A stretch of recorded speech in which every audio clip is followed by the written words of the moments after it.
Minggu ini kita akan ceritakan terus tentang Game Week ke-20 dan 21 kerana dua Game Week ini akan berterusan pada minggu yang sama.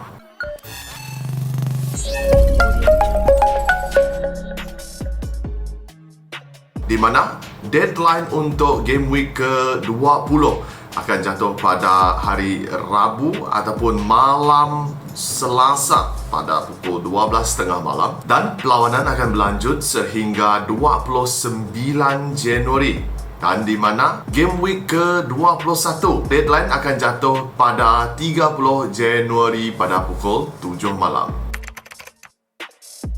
Okey, kita updatekan sedikit tentang FPL Borneo di mana kedudukan top 5 kita kini diterajui oleh Secario dengan 1253 poin, diikuti dengan Hot Dog FC 1230 poin, kemudian Instincts 1206 poin dan juga Bonito balik ke top 5 kita dengan 1204 poin dan kemudian di mana kedudukan kelima kita Jerantut FC dengan 1200 poin. Kita akan masuk terus ke pilihan back kita untuk Game Week ke-20 dan 21 ya. Sebab kita rasa kita tidak akan mempunyai cukup masa untuk membuat video pada Game Week ke-21 nanti. So minggu ini kita akan ceritakan terus pilihan pemain untuk Game Week ke-20 dan juga 21. So pilihan back kita Luke Shaw daripada Manchester United dengan harganya 4.8 juta dan hanya dimiliki 2.2% pengurus-pengurus seluruh FPL. Luke Shaw hanya bermain 15 game untuk Manchester United sepanjang musim sehingga kini. Dalam 15 game tersebut, Shaw mendapat 4 clean sheet dan juga 1 assist. Dalam 4 game yang terakhir, Shaw telah berjaya menghasilkan 12 peluang dan dalam 12 peluang tersebut dia berjaya menghasilkan 2 peluang besar sebagai left back untuk pasukan Manchester United. Dan dalam match seterusnya iaitu Game Week ke-20, Manchester United akan berdepan dengan Sheffield United yang kini masih lagi di dasar liga dengan poin yang terendah dan juga merupakan salah satu tim yang mempunyai attacking stats ataupun stats serangan yang paling teruk di dalam EPL. Manchester United kini adalah on form dan kini menduduki tempat teratas di EPL dengan Manchester City mengejar dekat daripada belakang dengan hanya 2 poin dengan 1 game in hand untuk Manchester City. So saya rasa Manchester United akan berjuang habis-habisan mendapat poin seberapa banyak yang mereka dapat. Dan selepas itu Manchester United akan berdepan dengan Arsenal bermain away. Walaupun Arsenal kini on form dengan mengalahkan Newcastle 3-0 pada Game Week ke-19, tetapi Manchester United kuat ketika bermain away dan untuk Game Week ke-21 menentang Arsenal nanti Manchester United akan bermain away. Dan sekiranya kita lihat di FPL Borneo, tiada satu pun pengurus yang di dalam top 5 memiliki Luke Shaw dalam pasukan mereka. Okey, dan kemudian kita beralih ke midfielder ataupun pemain tengah. Pilihan kita Ilkay Gundogan daripada Manchester City yang berharga 5.5 juta dan hanya dimiliki 6.7% pengurus-pengurus seluruh FPL. Sejak Game Week ke-13, Gundogan mempunyai 5 gol, 29 shots, 9 on target, 16 shot dalam kotak penalti dan 6 peluang besar yang berjaya dihasilkan oleh Gundogan. Dan dengan Kevin De Bruyne ataupun KDB injured, Gundogan kini akan menjadi pilihan Pep Guardiola sebagai pengambil sepakan penalti untuk kumpulan Manchester City. Dan pada game week ke-20, Manchester City akan menentang West Brom yang mempunyai stats defensif yang juga agak teruk. Setakat ini, West Brom telah bolos 43 gol dan juga telah melepaskan 313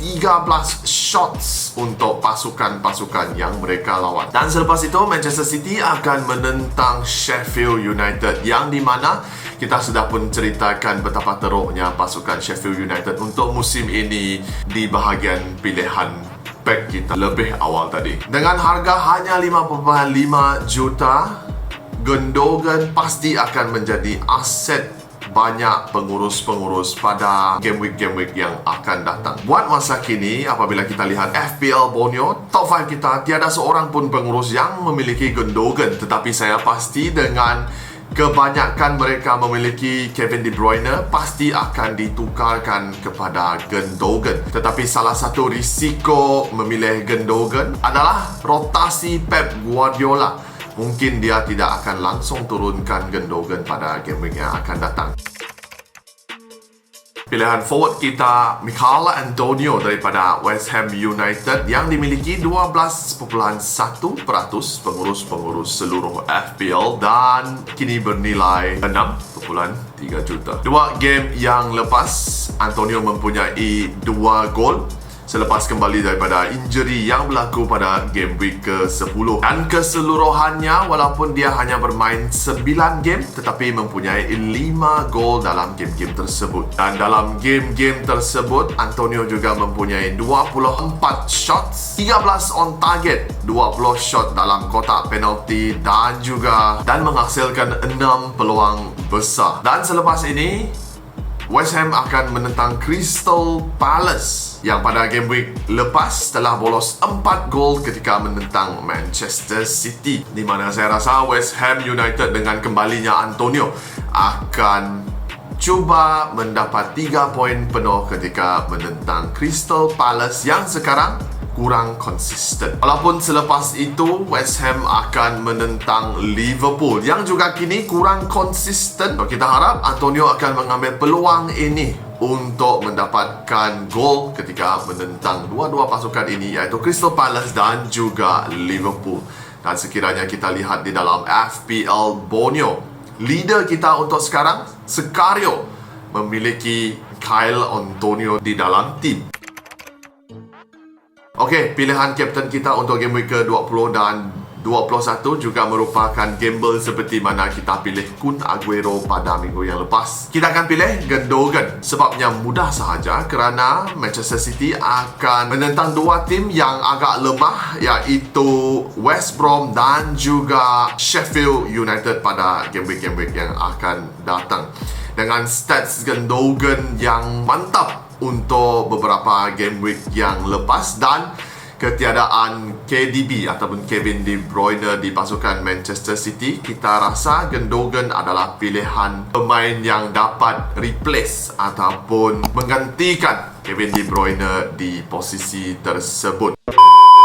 So, itu saja cerita kita untuk game week ke-20 dan 21. Sekiranya ada komen, letakkanlah di ruang komen di bawah. Sekiranya ada idea, cadangan, letakkan saja di dalam ruang komen juga. Kita ucapkan semoga berjaya untuk pengurus-pengurus di luar. Terima kasih kerana menonton dan salam hormat daripada FPL Borneo.